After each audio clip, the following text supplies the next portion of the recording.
మీ YCP party మీద హోంమంత్రి అనిత గారు ఈరోజు అసెంబ్లీలో కేసులు అంటున్నారు, గొడ్డలపోటు అంటున్నారు, కత్తిపోటు అంటున్నారు, తర్వాత తల్లి చెల్లి అంటూ కూడా విమర్శిస్తూ ఉన్నారు. మీరేమంటారు? సార్ ఇవాళ హోంమంత్రి అనిత గారు ఏ రోజు మహిళకి అన్యాయం జరిగినా కూడా, ఏ రోజు మహిళ ప్రాణాలు మానాలు పోతుంటే కూడా ఆ రోజు ప్రశ్నించిన పాపాన పోలా. ఇవాళ అసెంబ్లీలో కూడా అవి మాట్లాడదు ఆవిడ.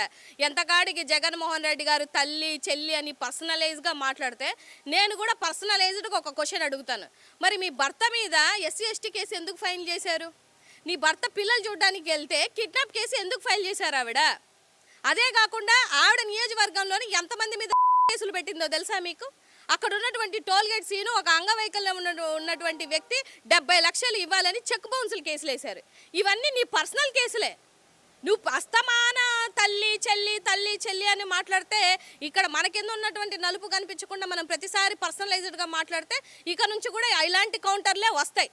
ముందు మన సంసారం చక్కదిద్దుకున్న తర్వాత అప్పుడు రాష్ట్ర ప్రజల కోసం, ఆవిడకి ఏ రోజు రాష్ట్ర ప్రజల కోసం, రాష్ట్రంలో ఉన్నటువంటి మహిళల కోసం ఆవిడకి ఏ రోజు లేదు.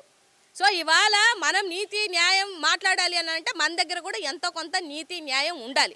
సో దయించి పర్సనలైజ్డ్గా మాట్లాడడం మానేసి ఇక నుంచైనా రాష్ట్రంలో ఉన్నటువంటి ప్రజల కోసం, రాష్ట్రంలో ఉన్నటువంటి మహిళల యొక్క మానాల ప్రాణాల కోసం నువ్వు మాట్లాడతావని నేను కోరుకుంటున్నా.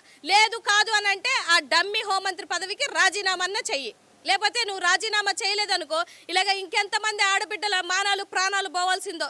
ఇప్పటికే 16,800 అగత్యాలు జరిగాయి. ఇంకెన్ని అగత్యాలు జరిగాలో ఈ రాష్ట్రంలో ఉన్నటువంటి ఆడవాళ్ళగా నేను ఒక మహిళగా చెప్తున్నా, నువ్వు హోంమంత్రిగా నీ డమ్మీ హోంమంత్రి పదవికి నువ్వు రాజీనామా చేయాలి.